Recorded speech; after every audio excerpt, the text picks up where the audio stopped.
video viral yang memperlihatkan seorang petugas pengisian bahan bakar di sebuah SPBU kesulitan mengeluarkan selang pengisian bensin dari lubang tangki mobil akibat tersangkut.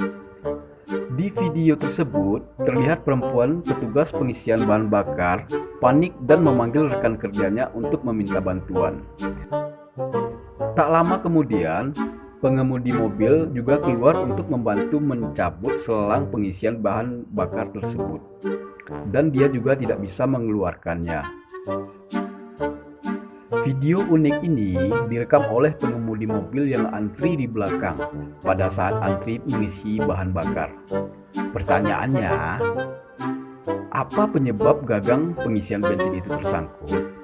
Apakah lubang tangki bensin mobil tersebut mengecil saat dimasukkan sebuah benda?